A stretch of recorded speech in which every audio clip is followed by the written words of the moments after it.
I need to take Nicole Fletcher, what's going on? Rebel What are we Lachlan. talking about today? We're talking about refeeds and cheat days. Okay. Yes. Why? Why? Because a lot of people question whether or not it sacrifices their progress or whether it's going to be beneficial. Fair call. It is, yes. All right, let's end it there. No, I'm just kidding. So, what's the point of having a cheat meal? The point of having any sort of refeed, put it that way. What's the difference between a cheat meal and a refeed? Refeed is specifically increasing your calories, generally with carbs, that is similar to your diet. A cheat day is going completely in abundance of whatever you want. Okay. Cheat day is going and eating 50 darn pizzas and a tub of Ben and Jerry's. That's a cheat day. Whereas a refeed might just be you eat what you normally eat during the week and increase your sweet potato, rice, whatever. Chuck some honey on it. Yeah. Just don't go and eat lots of processed and refined sugar shit. Is that it? Ding. Nailed it! Nailed it. All right, we'll end it there. No, just kidding. I've nearly ended this video twice. Jeez. So, what specifically do you need a refeed for? Let's talk about refeeds, because you know what? If you want fast, I think we've answered the question here. If you want faster progress, start having cheat days and have refeeds. That's right? your first answer. Yes, that's correct. Yep. So, if you've been in a caloric deficit, so obviously eating under your required intake, your metabolism, as it's commonly known, slows down. To stop this, we have refeeds. Now, if you've only just started dieting or you're quite an obese person, a refeed, you might not need a refeed for a very long time. You're still going to get results. But the other purpose of a refeed is just to, pretty much balance out your leptin levels again. So what leptin does is it regulates our starvation mode. So pretty much leptin increases, our body thinks we're starving, and then we'll start holding fat. So whilst you're going through the deficit, your leptin increases and it tells us to start holding fat. And an obese person is resistant to this. So their body isn't going to know whether they're starving or they're not. So they're not going to have that dramatic burn in fat. You need to drop fat first. Does this make sense? Because if it doesn't make sense to you, then it doesn't make sense to people. No, that makes sense. So Yeah. I suppose to summarise, Having a refeed will increase your leptin levels, so then you feel satisfied, you stop the starvation mode, and then you go back to your deficit and you're burning again, because then you drop down, your leptin decreases again, and then you start burning fat again. I think you get more longevity with your whatever nutritional guideline you're following as well. Do you know what I mean? Because, indefinitely, if you're in a deficit, you are destined to plateau at some point, aren't you? Yes. Do you know what I mean? Definitely. So we're not going to have a rant about 1,200 calorie diets, but let's say if you're eating a good amount of food, like 1,800 calories, which for most females is a good, decent amount of food. But that's still a deficit for most who are exercising. Definitely, that's still a deficit. At some point, you will plateau with your body fat loss, obviously, and quite possibly your muscle gain and stuff like that, because your body's changing and your nutrition isn't. So refeeds are a good way and a good tool to use in order to keep progress going. Yeah, exactly. Definitely, You you chuck them in. How often? Like once a every week? 1 to 2 weeks, depending on 1 to 2 weeks. Been going. Jesus Christ. Some people will have them every 3 days, but again, it depends on how you're I'm having a refeed today. It depends on your deficit, but generally speaking, you should probably revolve this around carbs, increasing carbs in your refeeds. Yep. Because then you're going What to type of carbs? any. Just Obviously anything. not sugary, no refined So- sugary carbs. But if you do have some, it's not the end of the cream world. rice? Yeah, delicious. Actually, Have some. there's sugar in there. Go have some. No, There's shit tons of no, sugar in cream rice. they're delicious. I get know, these but there's still sometimes. sugar in there. They're fine. You can have them. But stuff that's generally okay. you Guess don't who's having go- cream rice today? Oh, jeez. But yeah, what was I going to say? You put me off now. Cream rice. Yeah, increasing carbs, because obviously in your deficit as well, especially if you're on a low carb diet or you're doing keto, Yep. increasing those carbs for just a little bit, manipulating that, you're going to replenish your glycogen again, it's Yep. going to increase your performance, it might even Feel stop better. a mental barrier or struggle you're going through with food. So just so many benefits, to be honest. Let's be honest. Cheat days, refeeds, whatever. People look forward to them because they've been eating super clean all week. Isn't it a better idea to try and get someone to want to eat healthy and eat clean? Well, yeah. So that they don't really feel like cheat meals or, refeeds, and they just kind of have it and they use them for social outings where they're obligated to, be normal. I think where normal shouldn't. Yeah, anyway. With how society is now, with what we're surrounded with, pharmaceuticals, anything, bad food takeaways, they're making too much money. The government isn't going to take action on surrounding us with health. You need to take action and know that that's just a trick. Does that make sense? What's I know a trick? this is getting really What's deep, a trick? but pretty much it's like an addiction. They're feeding your addiction. This addiction wouldn't be there if they didn't put it there, but then they've noticed it makes them so much money. We're going off topic, but... No, this is relevant, okay. but I'm going to just take us away from what you're talking about now. Because I agree, but there's nothing we can do about it. Just eat clean. My point here is take action on it and eat healthier, because generally speaking, you do that longer, you're going to get out of that. No more apple pie goodness from McDonald's. Make your own apple pie. Healthy apple pie. No.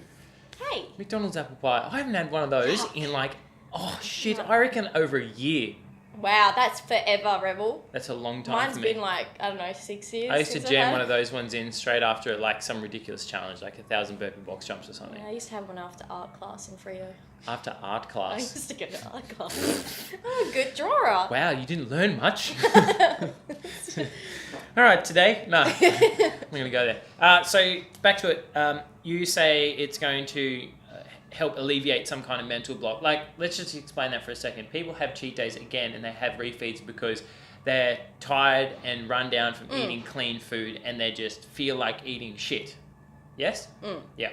So is that mental block, this is interesting, do you think that mental sort of relief that people try to get towards with regards to having cheat days is due to the signals of the bacteria?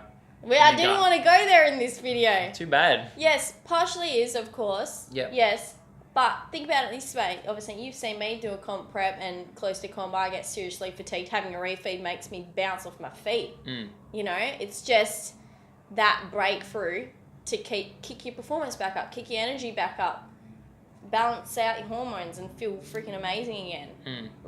Good or bad food, but obviously if you're eating an abundance of shit food, you're going to feel shit. You're not going to feel good. Yep. Yeah. I agree. Like when I have a blowout a bit too much and then I go... Yeah. It literally is just I think, yes or no, when you have lots of sugar in general in one big massive hit, you sit down and you eat a packet of Tim Tam, you eat a whole tub of ice cream, you eat a whole thing of rosemary biscuits. This wasn't me, by the way. Or was it? Anyway, long story short, is your pancreas releases so much insulin at once to manage so much sugar, and it just pushes that sugar away, or you just have this massive sugar high and a huge sugar crash. So you actually feel super shit after it. You feel shit. You feel like you need to take a nap. And you did. Did I? I don't know, did you? Don't think so. Oh, you felt really sluggish. I had a really good session that evening though. Yeah. It's very good. Utilised some of that glucose. That was after my ice cream. Had a Anyway. good session. So, yes or no to refeeds as opposed to cheat meals? Okay. Cheat meals or refeeds? Yes or no? Refeeds, I think. So Refeeds. Cheat days within... Moderation. What's moderation? Within moderation, so maybe just go have a burger When? and How a often? donut. How Once often? a week. Once a week. Yeah. One burger and one donut. Yeah. And then if you want to increase a little bit of carbs, you increase a little bit of carbs. But you've got to figure out, okay, I'm going to increase 100 grams this week. Okay, I still felt like it didn't kick me off 100%. We're going to increase it the next week. So it's up to you whether you want to be really specific about it. But at the end of the day, eat a little bit of more food here and there. It's going to help you long term, especially mentally, physically, everything, and progressively. So I think the whole thing where people say, oh, a refeed's going to set me back 3 days or 4 days, I believe that's bullshit. I think that it's going to help you. Let's just think open-minded for a second. How would that set you back 3 days? That's an awfully specific number. It's because of that. Anyway, Someone was saying, yeah. hey. So how would it set you back? Let's just think outside the box. How could it possibly set you back 3 specific days? Okay, you gain weight after a refeed. Yep. This- I'm always my heaviest on Monday. It's ridiculous. So I'm anywhere. I'll float right up to 98 kilos, and then by the evening, I'm right back down to 95 again. Fantastic, Rebel. Yeah, no. So, but yeah, this is just glycogen stores filling up, hopefully by the predominantly carb refeed you've had, water retention, like you always Yep. tell everyone, Yep. and inflammation, especially from sugars, if you've had it, or Yep. if you've trained a big muscle group Yep. that day as well. So there's all these factors. Yeah, I've found that inflammation in the joints, if you find that you just be a bit more intuitive, actually think about what's happening in your body and how you feel. If you feel like your joints are getting sore after you're having refeeds or even cheat days and stuff like that, maybe on the Monday and the Tuesday you're a bit achy and that sort of stuff and it doesn't feel like a muscle soreness, it's a good chance it's inflammation from a shit ton of sugar I've in your been body. through that. Yeah. In preps. It sucks ass. Yeah. Yeah. But again, me losing, 2 to 3 kilos in a day is water retention. It's not fat. You don't lose 2 kilos of fat in a day. I think don't- that's near impossible yeah. unless you go get that shit cut out. You can't gain 2 kilos of fat in a day. No, you cannot. No, but No, it you can cannot. progress to fat if you continuously keep eating in Yep. abundance. Yep. That is what's happening. The body is not going to make... If you go and eat a 500-litre tub of Ben & Jerry's in a day, I mean, you'll probably die, for one. But number 2 is your body isn't going to store and make 2 to 3 kilos of fat in a day from 1 days of shitty eating. Does that make sense? Yeah. So for anyone to assume that having a refeed or a cheat day is going to set them back, 2 to 3 days of progress, then it's absolute madness. Doesn't mean It anything. helps you 100%. I'm all for this. There's even a lot of studies, I can't say what they're on specifically, but people did like a higher increase of calories for 2 weeks and then a drop off for, what's the guy that we watched on YouTube? He demonstrated this one. What? Well, Orange head guy, short guy, YouTube. Orange head guy. And he splits tests certain studies he finds. Oh, Jeff Nippard. Yeah. So he, interestingly enough, posted something about progress and food and stuff, and he Yeah. brought up 2 studies, which is really interesting. Obviously, obese people, but over I think a 20-week and then a 30-week period of time, and there was a reason why one had to be longer. But long story short, this group followed a higher calorie intake for 2 weeks, and then lower, and then higher, then lower, higher. Following that for 30 weeks, the other group maintained the whole way through in a sort of deficit. The people who kept going up and down had 50% more fat loss. Amazing. It's not surprising though. It's amazing. It's not surprising. And whereas the other people, like 50% less, and their metabolism slowed down, and they had a lot of long-term problems. But there's so many factors. You can't just I know that, but it's... Here's the thing. Here's the way I see it. Do you know what I mean? I look at this and I'm Yeah. like, okay, someone who's increasing their calories 1 week and then dropping it, the other week, with all of these other factors that were probably taken into account, like working out the macronutrients, working out, possibly some nutrient timing, working out, individually, possibly, whether, internal factors like their gut health and their hormones and stuff are in check, that kind of stuff. Here's the thing, they obviously had refeeds, but would they have lost more fat? And you're not going to be able to answer this, but I'm going to ask you anyway. Okay. Would they have lost more fat because, yes, they're doing refeeds, replenishing glycogen stores, maybe increasing insulin sensitivity, blah, blah, blah, blah, blah. Refeeds all this, within healthy food. All of these wonderful things. Or are they simply less stressed, lowering, stress hormones and stuff like that, therefore pathways to burning fat are a lot easier? Think about it. Like I said, refeeds play a huge role in all the hormonal stuff, all that stuff, whatever. Eating well plays a huge role in all your gut health, whatever, how your body regulates. All of those things come into factors. But we don't want to go deeply into that. Yes, what we're trying to say here is a refeed bad or is it good? It's good. I could go into why it's good if you're eating healthy for your gut stuff, hormones. But to sum it up, it's good. Yes, it is good. I was just about to say Thank that. You you. took the words straight out the back of my ketogenic mouth. Don't leave me You ate hanging. carbs last night. I am ketogenic right now, okay? Oh, yeah. I am fasting to 11. Jeez Louise. For those of you wondering why I'm fasting, I'm going to get a No one cares. metabolism test. She just cuts me down. It's horrible.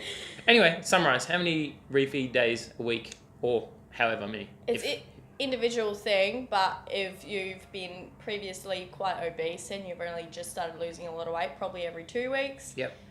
If you've been in a deficit and you're quite a lean person, maybe once or twice a week. Yep. Okay. Yeah. Okay, so it depends on the person. Mm. If you guys have any questions on this, comment below. Someone may get back to you, or they may not, but most likely they will. It's inspiring, Alright, isn't it? Okay, signing out now. All right, you sign out. It's your turn. Okay. Go. The end. I get